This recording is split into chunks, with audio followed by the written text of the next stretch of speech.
আমি ভগবানের লীলার দ্বারা বুঝতে পারি যে তার কীর্তন গাওয়াটা তার কৃপা ছাড়া সম্ভব হয় না, এবং তার কীর্তন শোনাটাও তার কৃপা ছাড়া সম্ভব হয় না। আমরা যদি মনে করি আমি কীর্তন শুনতে যাচ্ছি, তাহলে কিন্তু মনে হয় কোথাও একটা ভুল হচ্ছে। আমার ইচ্ছার সঙ্গে তার ইচ্ছাটা মিলছে বলেই আমি কিন্তু কীর্তন শুনতে যেতে পারছি।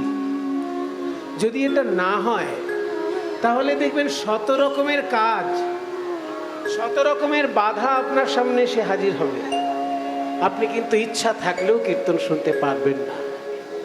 তাই ভগবানের ইচ্ছা যদি আমার ইচ্ছার সঙ্গে না মেলে, তাহলে আর যাই হোক তার লীলার আস্বাদন গাওয়া কিংবা শোনা কোনোটাই সম্ভব হয় না। তার এই কীর্তন শোনার ফলশ্রুতি কি, ফলাফলটা কি হবে, সেইটা নিয়েই ভাগবতের শ্লোক আমি বললাম যে ভগবানের লীলা শুনলে কি লাভ আর কি ক্ষতি। এমন একটা মজার সংস্কৃত শ্লোক এইটা। এই শ্লোকটা শ্রীমদ্ ভাগবতেই আছে। কোথায় আছে? শ্রীমদ্ ভাগবত তো দ্বাদশ স্কন্ধে বিভক্ত। তার মধ্যে দশম স্কন্ধটা হচ্ছে ভগবান শ্রীকৃষ্ণের লীলা কথায় পরিপূর্ণ।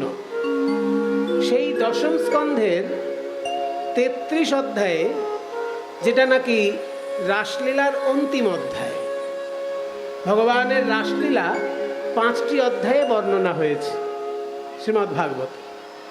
তার মধ্যে অন্তিম অধ্যায় হচ্ছে দশম স্কন্ধের 33 নম্বর অধ্যায়। আর সেই অন্তিম অধ্যায়ের অন্তিম শ্লোক এটা, একদম শেষ থেকে শুরু করছি। মানে ভাগবতে যেখানে রাসলীলা বর্ণনা করা হয়েছে 5টা অধ্যায় ধরে, তার মধ্যে শেষ অধ্যায়ের শেষ কথাটা আমি এখন বলছি। আপনারা বলতে পারেন, ভাই শেষ কথাটা কেন আগে শুনিয়ে দিচ্ছ? বিয়ে বাড়িতে খেতে গেলে কেউ কি রসগোল্লাটা আগে দিয়ে দেয়? আগে তো বেগুন ভাজা দিয়ে শুরু করে। বলে না, শেষের দিকে যখন হই হুল্লোড় হবে, তখন আর এই কথাগুলো শোনার মতন পরিস্থিতি থাকবে না, আর আমার বলার মতনও পরিস্থিতি থাকবে না। তাই শেষ কথাটা অত্যন্ত গুরুত্বপূর্ণ বলে আগে বলে রাখছি। তখন শোনার পরিস্থিতি থাকবে না, হই হুল্লোড়ের মধ্যে এইসব কথা বলা যায় না। শাস্ত্র কথা বিশ্লেষণ তো, ওই জন্য এখন সম্ভব, তখন হবে না। অন্তিম শ্লোকটায় কি বলছে না, রাসলীলা শুনলে বা গাইলে সে কি পাবে আর কি হারাবে। একটা জিনিস পাবে, তার সঙ্গে একটা জিনিস হারাবে, কিন্তু সাবধান। সবই যে একেবারে পাওনা হবে তা নয়। একটা পাওনা আর একটা হারানো। কি পাওনা বলছে সেই শ্লোকে, বিক্রীড়িতং ব্রজবধূভির্দঞ্চ বিষ্ণু।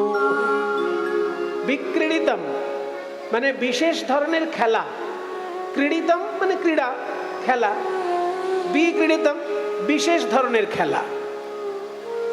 ভগবানের সঙ্গে গোপীদের যে রাসলীলা, সেটাও একটা খেলা বটে, কিন্তু ক্রিকেট খেলা বা ফুটবল খেলার মতো শুধু শরীর প্রধান খেলা নয়।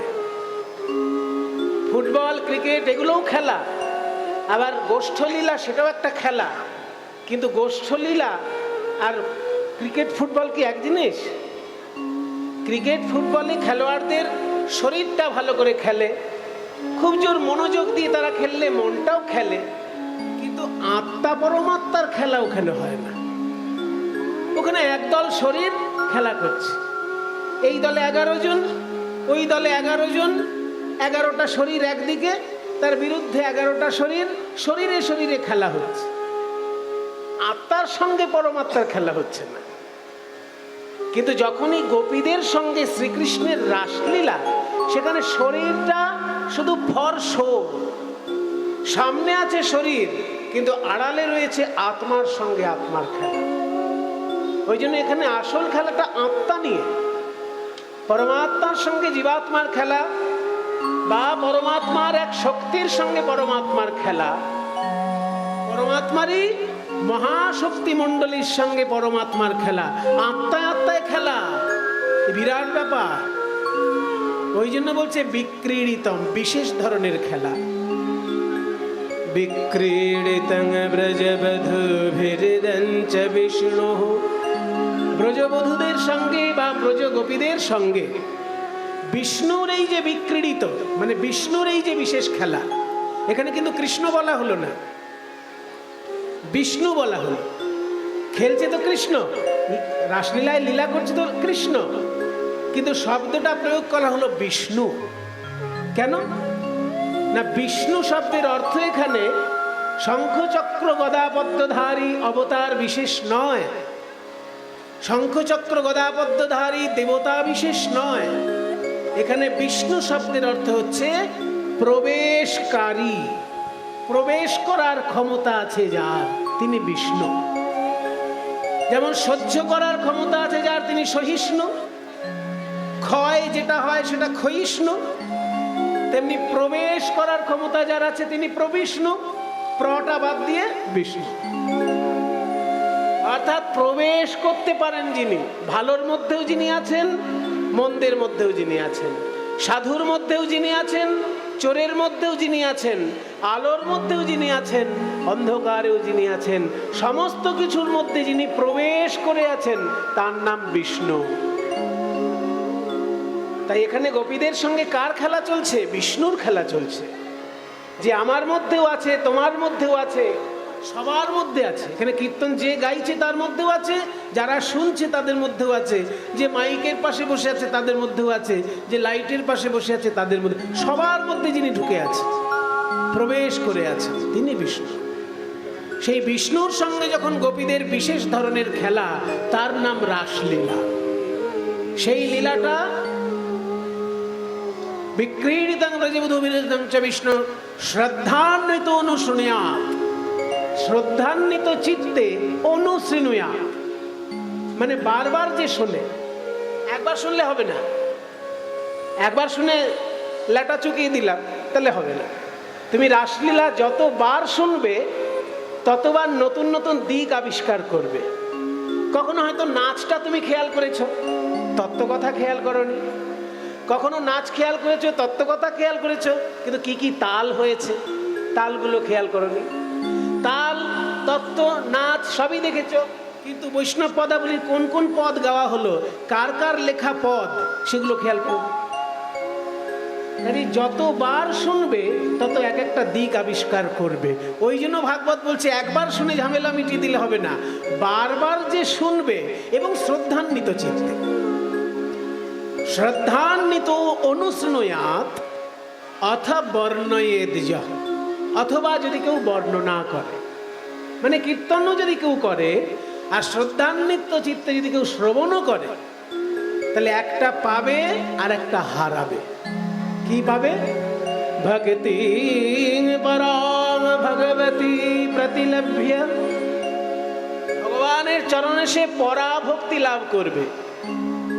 পরাভক্তি পাওয়া তো সহজ নয়।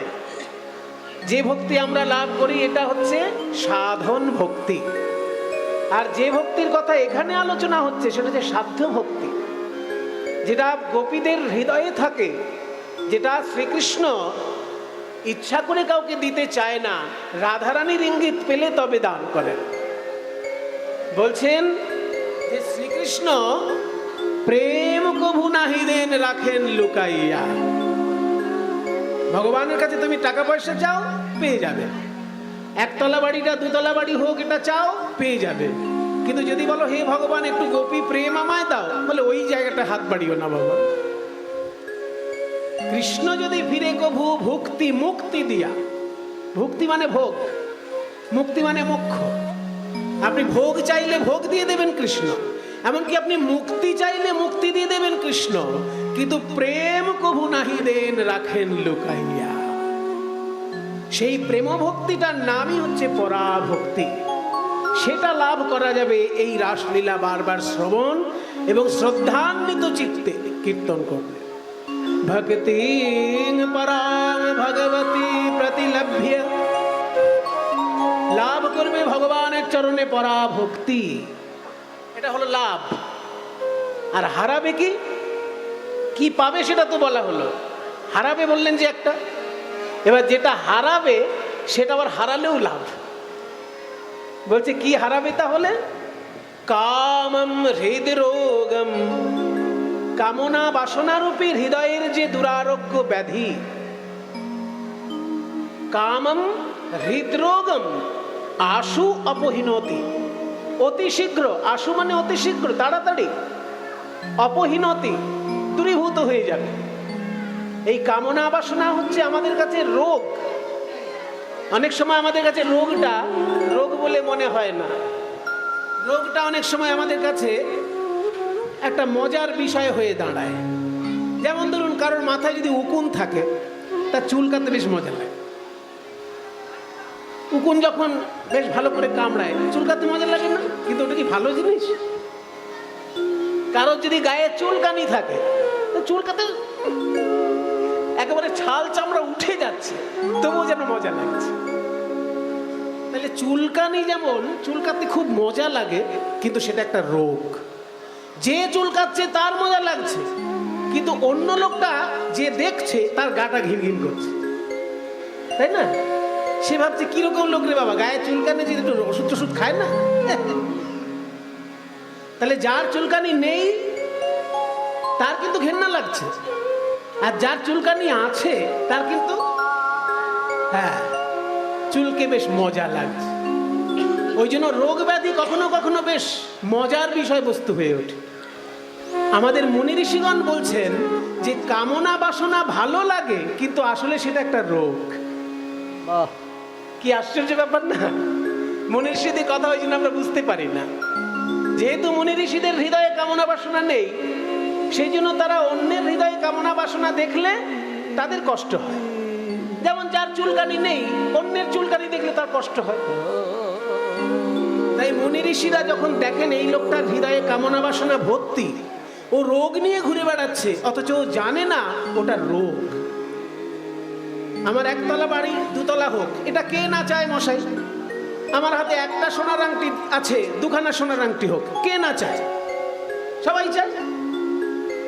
তাহলে কামনা বাসনাটা আমাদের সকলেরই ভালো লাগে, যেমন চুলকাতে আমাদের অনেকেরই ভালো লাগে, সেই রকম কামনা বাসনাটা হচ্ছে আসলে রোগ, কিন্তু আমাদের সেটা ভালো লাগে। মুনি ঋষিদের ভালো লাগে না, তাই তারা সাবধান করছেন এবং বলছেন যে ভগবানের লীলা যদি তোমরা বারবার শোনো, তাহলে হৃদয়ের ওই দুরারোগ্য ব্যাধি স্বরূপ কামনা বাসনা তোমাদের আস্তে আস্তে দূরীভূত হবে। কামম হৃদরোগম আশু, কামনা বাসনা হচ্ছে হৃদয়ের রোগ। আসল হার্টের অসুখ কিন্তু হৃদয়ের রোগ নয়। মুনি ঋষিগণ বলছেন যে হার্টের অসুখ তো অপারেশন করলে সেরে যাবে, ওষুধ খেলে সেরে যাবে, অনেক ওষুধ আছে হার্টের রোগের। কিন্তু কামনা বাসনা সারতে গেলে কোন ওষুধ আপনি দোকানে পাবেন? ওষুধের দোকানে গিয়ে বলবেন তো আমার একতলা বাড়ি দুতলা হবার খুব ইচ্ছা, এমন একটা ওষুধ দাও তো যাতে দুতলা বাড়ি না হোক আমি চাই। দিতে পারবে দোকানদার? দিতে পারবে না। কাজেই কামনা বাসনাটা আমার যে ব্যাধি, সেটা আমার মনেই হয় না, ওটা আমার কাছে সুখকর মনে হয়। তাই মুনি ঋষিরা বলছেন ওই ব্যাধি যেটা তোমার কাছে সুখকর মনে হচ্ছে, এই কীর্তনের এমন একটা সুফল যে শুনতে শুনতে তোমার আস্তে আস্তে সেই ব্যাধি কিন্তু কখন চলে যাবে তুমি বুঝতেই পারবে না।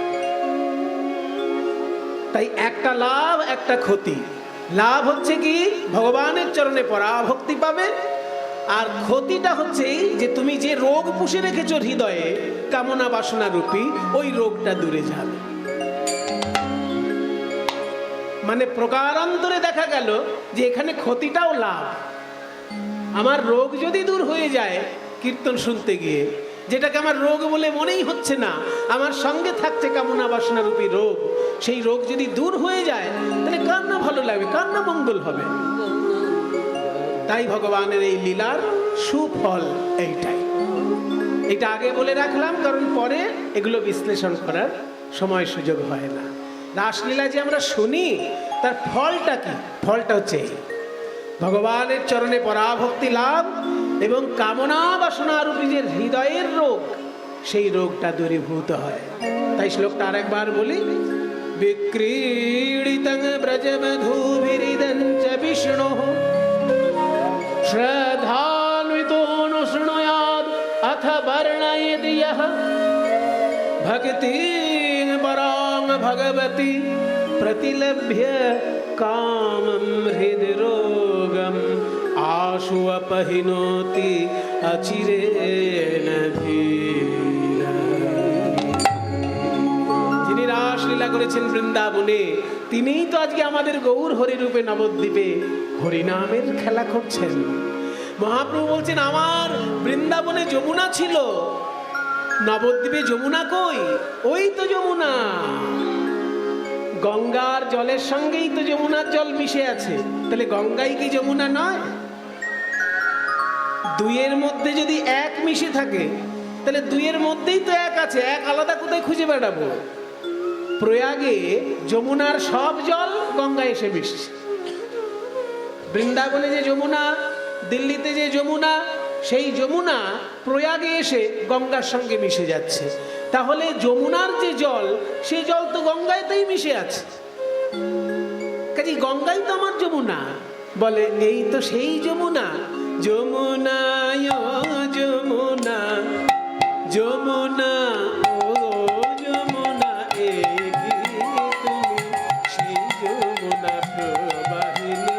বলো বলো যমুনা, এই কি তুমি সেই যমুনা প্রবাহিনী। বলো বলো যমুনা, এই কি তুমি সেই যমুনা প্রবাহিনী।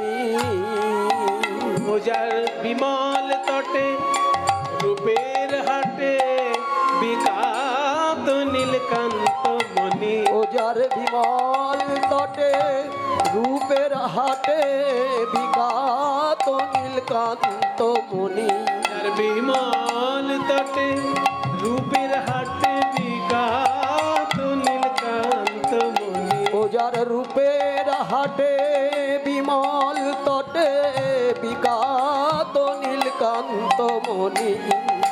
যমুনায় যমুনা, এই কি তুমি সেই যমুনা প্রবাহিনী। বলো বলো যমুনা, এই কি তুমি সেই যমুনা প্রবাহিনী। তুমি যদি সেই যমুনা হও, তাহলে নুপুরের ধ্বনি শুনছি না কেন? না শুনি নপুর ধ্বনি, না শুনি না শুনি নপুর ধ্বনি, না শুনি কিনকিনি। না শুনি নপুর ধ্বনি, না শুনি কিনকিনি। না শুনি নপুর নপুর নপুর জন জন রন জন রন জন রন জন রন জন রন জন রন জন রন জন জন জন জন জন। না শুনি নপুর ধ্বনি, না শুনি কিনকিনি। ওই মধুর হাসি যমুনা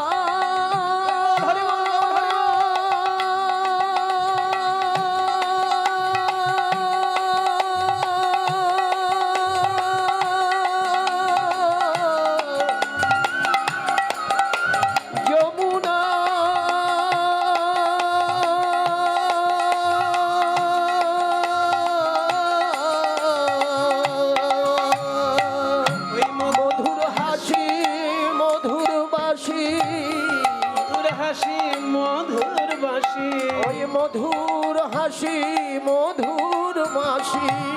মধুর হাসি মধুর বাসি। হাসি মধুর বাসি কেন আর, কেন আর, কেন আর নাহি শুনি। ওই মধুর হাসি মধুর বাসি আর নাহি শুনি। এই কি তুমি সেই যমুনা প্রবাহিনী। বলো বলো যমুনা, এই কি তুমি সেই যমুনা প্রবাহিনী। গঙ্গাকে দেখে মহাপ্রভু বললেন, এই তো আমার সেই যমুনা। কিন্তু ফুলের বাগানে তো হয়েছিল রাসলীলা। পদাবলিতে বলেছে না, ফুল্ল মল্লিকা মালতী জুথি মত্ত মধুকর ভরণী। তাহলে সেই ফুলের বাগান কই? আরো দুপা যখন এগিয়ে চললেন মহাপ্রভু, গঙ্গার ধারে থোকায় থোকায় ফুল ফুটে আছে, দেখে বলছেন এই তো,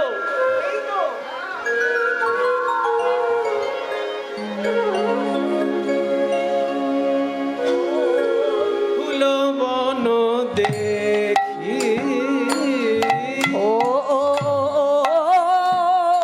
ফুল বন দেখি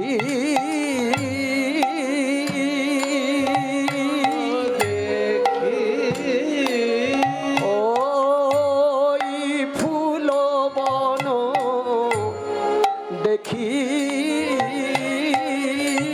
ফুলবন দেখি বৃন্দাবনের বৃন্দাবনের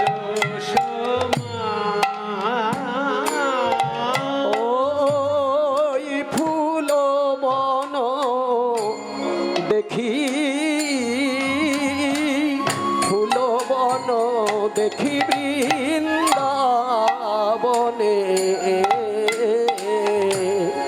বৃন্দাবনের সমান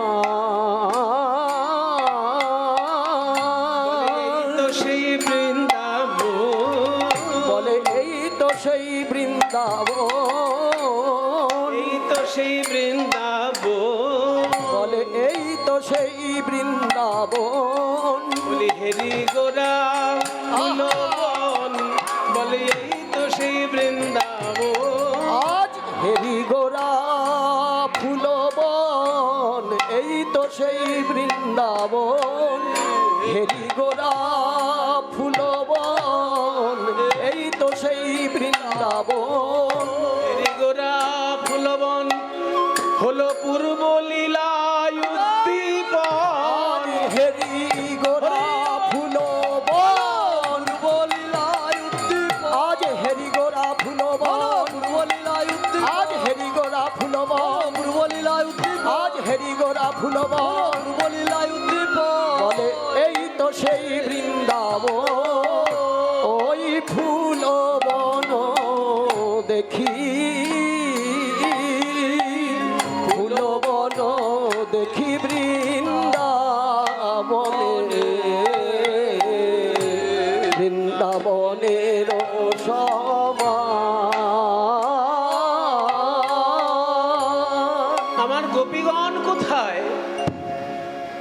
যমুনা পেলাম, সেই নিভৃত নিকুঞ্জ বন ফুলবন পেলাম, কিন্তু যাদের সঙ্গে আমার লীলা খেলা রাসলীলা, সেই গোপীগণ কোথায়? হঠাৎ মহাপ্রভু এক একজন ভক্তের দিকে যখনই নয়ন দিচ্ছেন, অমনি তার ভিতরে সেই গোপী ভাবটি দর্শন করছেন। যখনই নরহরি সরকারের দিকে দেখছেন, এই তো আমার সেই বৃন্দাবনের গোপী, এই তো আমার সেই মধুমতি, মধুমতি এসো এসো মধুমতি, আমার কাছে এসো।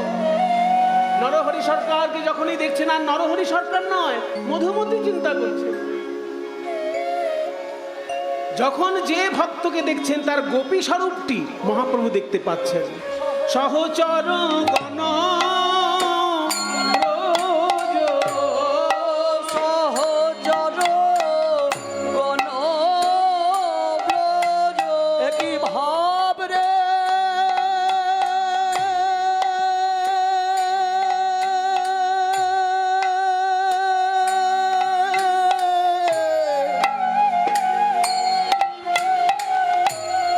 ভাব নিধি প্রভু রামা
এলো তারা, মধুর বৃন্দাবনে ছিল যারা, নবদ্বীপে এলো তারা, বলে এরাই তো তারা রে, ওই সহচর গণব্রজ, সহচর গণব্রজ গোপী, গণব্রজ গোপী অনুমা। একটা জিনিস আমার কাছে পরিষ্কার হচ্ছে না, আপনারও কেমন লাগছে? একটা জিনিস বলুন তো, ওই দেখুন মহাপ্রভু, মহাপ্রভুর সঙ্গে যারা নাচছেন তারা সবাই পুরুষ মানুষ। নিত্যানন্দ, অদ্বৈত, শ্রীবাস, গদাধর, হরিদাস, নরহরি, তাহলে মহাপ্রভুর সঙ্গে যারা নাচছেন সবাই পুরুষ, নেই মহিলা নেই। আর শ্রীকৃষ্ণের সঙ্গে যারা নেচেছিলেন তারা সবাই গোপী। তাহলে কি করে আমরা বলছি এরাই তো তারা রে? বৃন্দাবনে ছিল যারা, নবদ্বীপে এলো তারা, এরাই তো তারা। আরে বাবা, কৃষ্ণের সঙ্গে যারা নেচেছে তারা নারী, আর মহাপ্রভুর সঙ্গে যারা নাচছে তারা পুরুষ, এরাই তো তারা, কি করে হলো? এইখানে পদকর্তায় এক পাশে দাঁড়ায় করজোড়ে বলছেন, মহাপ্রভুর সঙ্গে যারা পুরুষ রূপে রয়েছে তাদের নয়ন পানে চেয়ে দেখো, তাদের নয়ন পানে নয়ন দিলেই দেখতে পাবে এরা সেই ব্রজগোপী। কেন জানো? বৃন্দাবনের গোপী যারা, তাদের মনে মনে সর্বদাই ব্যথা ছিল, আক্ষেপ ছিল, আমরা যদি পুরুষ হতাম কৃষ্ণের সঙ্গে গোষ্ঠ লীলায় সারাদিন খেলা করতাম, কিন্তু নারী হয়েছি বলে যখন তখন ঘর ছেড়ে যেতে পারি না। তাই আগামী জন্মে আবার যদি কৃষ্ণের সঙ্গে আমাদের জন্ম হয়, তখন যেন পুরুষের দেহ পাই, যখন তখন ঘর ছেড়ে হা গৌর বলে বেরিয়ে যেতে পারবো। শুনো হে নাগর বড়, ও হে মুরলীধর, নিবেদন করি রাঙা পায়,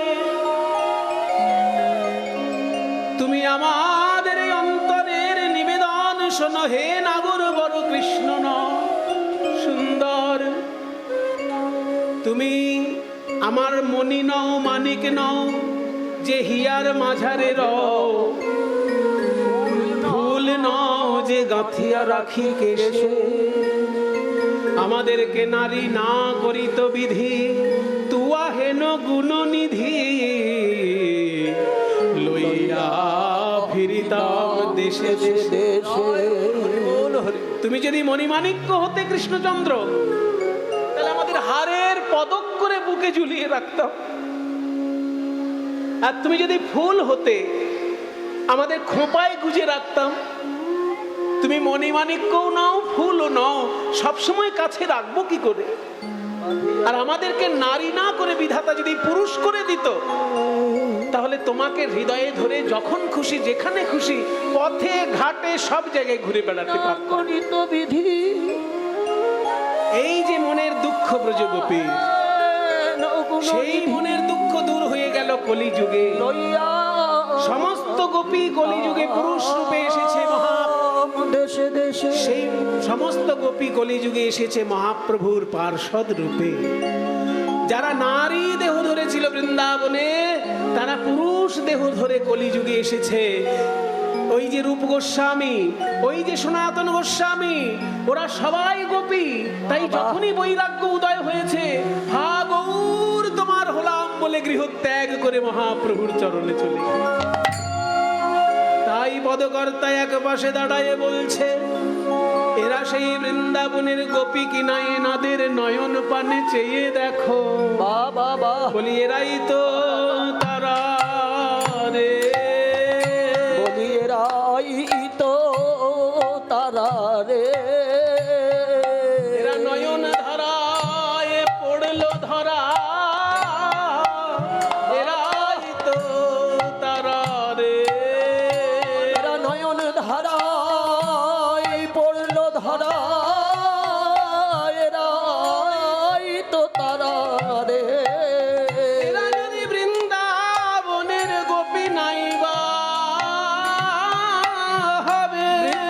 বনের গোপী নাই বা হবে। তবে কৃষ্ণ বলতে গেলেই এনাদের দুই নয়নে প্রেম ধারা বইবে কেন গো? দুই নয়নে প্রেম ধারা বইবে কেন গো? এরাই তো তারা রে, বলি এরাই তো তারা রে। এরা নয়ন ধারায় পড়লো ধরা, এদের কৃষ্ণ বলতে বহে ধারা, নয়ন ধারায় পড়লো ধরা। কৃষ্ণ বলতে বহে ধারা, এরা নয়ন ধারায় পড়লো ধরা। কৃষ্ণ বলতে বহে ধারা, নয়ন ধারায় পড়লো ধরা। কৃষ্ণ বলতে বহে ধারা, নয়ন ধারায় পড়লো ধরা। কৃষ্ণ বলতে বহে ধারা, নয়ন ধারায় পড়লো ধরা। কৃষ্ণ বলতে বহে ধারা, বলি এরাই তো তারা রে। কীর্তনের দলে নানান বয়সের লোক থাকে। এই যে আমাদের কীর্তনের দল, যে ছেলেটি খোল বাজাচ্ছে তার বয়স অল্প, এখনো বিয়ে হয়নি। তার পাশে যে ছেলেটি খোল করতাল বাজাচ্ছে তারও বয়স অল্প, এখনো বিয়ে হয়নি। আর বাকি সবার বিয়ে হয়ে গেছে, তাই তো? তাহলে এই যে অল্প বয়সের ছেলেও খোল করতাল বাজাচ্ছে, আর আপনার বয়স কত হলো? দাঁড়ান দাঁড়ান, ওই দেখুন বলছে 70। তাহলে 70 বছর ওনার বয়স হয়ে গেছে, আর এদিকে সব ছোট ছোট ছেলে। কীর্তনে যদি নাচার সময় আসে, তাহলে বেশি বয়সের লোক নাচবে না অল্প বয়সের লোক বেশি নাচবে? কে নাচবে বেশি? যার অল্প বয়স তারই বেশি নাচার কথা। কিন্তু মহাপ্রভুর দলে হয়েছে উল্টো। মহাপ্রভুর দলে যার বয়স সব থেকে বেশি, সে সব থেকে বেশি নাচছে। তার নাম কি? তার নাম হচ্ছে অদ্বৈত আচার্য, যিনি মহাপ্রভুর থেকেও 52 বছরের বড়। তাহলে মহাপ্রভুর থেকে 52 বছরের বড় অদ্বৈত, সে আজকে সব থেকে বেশি নাচছে। উমা, ব্যাপারটা কি একটু জানার চেষ্টা করি। দেখো, অদ্বৈত নাচে রে, অদ্বৈত নাচে রে, অদ্বৈত নাচে রে, ওই অদ্বৈত নাচে রে, অদ্বৈত নাচে রে, ওই নাচে রে নাচে রে, আমার অদ্বৈত নাচে রে। জোরে জোরে লম্ফ দিয়ে অদ্বৈত নাচে রে, ওই নাচে রে আমার অদ্বৈত নাচে রে। জোরে জোরে লম্ফ দিয়ে অদ্বৈত নাচে রে। এত নাচছেন কেন? কি আনন্দ? কি রাসের রস পেয়েছেন? আমি পেয়েছি বলেই অদ্বৈত নাচে। আমি পেয়েছি বলে অদ্বৈত নাচে রে। পেয়েছি বলে অদ্বৈত নাচে। আমি পেয়েছি বলে অদ্বৈত নাচে রে। কি পেয়েছেন? বলে আজ তাই পেয়েছি, আজ তাই পেয়েছি, তারপরে যা চেয়েছি আজ তাই পেয়েছি। আমি দাপরে যা চেয়েছি আজ তাই পেয়েছি। উনি দাপরে যা চেয়েছিলেন কলিযুগে এসে পেলেন। কি চেয়েছিলেন অদ্বৈত দাপর যুগে? এই অদ্বৈত দাপর যুগে হচ্ছে দেবাদিদেব মহাদেব। রাসলীলায় পুরুষের প্রবেশ নিষেধ ছিল। এবার দেবাদিদেব মনে মনে ভাবছেন, কি এমন লীলা আমাকে গিয়ে দেখতে হবে। আমি এত কিছু জানি, আর শ্রীকৃষ্ণের রাসলীলার রসটা আমি জানবো না? তাই গোপীগণ যখন সমবেত হয়েছেন, দেবাদিদেব মহাদেব তখন গোপী পোশাক পরে একটা ওড়না মাথায় দিয়ে প্রবেশ করেছে। আর যেই না প্রবেশ করেছেন, অমনি রাস চক্র বন্ধ হয়ে গেল। গোপী মণ্ডলীর মধ্যে কোনো পুরুষ মানুষ প্রবেশ করলেই রাস বন্ধ হয়ে যাবে। কি ব্যাপার, রাসচক্র বন্ধ হয়ে গেল কেন? দেখি তো এখানে কোনো পুরুষ আছে কিনা। 6047 গাড়িটা একটু সরিয়ে নিন, অন্য গাড়িগুলো বেরোতে পারছে না। যার গাড়ি আছে দয়া করে একটু 6047 অনুগ্রহ করে সরিয়ে নিয়ে আমাদের সাথে সহায়তা করুন, ধন্যবাদ। জয় নিতাই। দেখি পুরুষ মানুষ কোথায় আছে, এদিক দিয়ে শুরু করি। দেখি মুখটা দেখি তোমার। বাহ, মিষ্টি মুখ, গোপী। তোমাকেও তো গোপীর মতো দেখতে। তোমার একটু বয়স হয়েছে, তবু গোপীর মতো নিতে। সবই তো গোপী দেখছি, কিন্তু এত লম্বা গোপী কোত্থেকে? মাথায় আবার ঘোমটা, আবার কোমরের কাছে দেখা যাচ্ছে একটা সাপ ফোঁস করছে। এই সাপ নিয়ে কম গোপী এলো রে বাবা। তুমি কে গো? তোমার?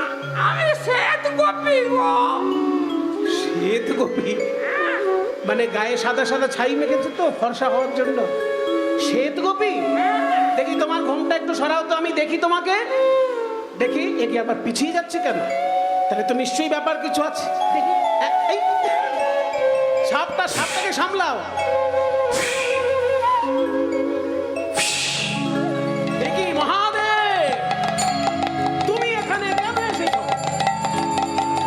মহাদেব, হিতায় গৌর হরি বল।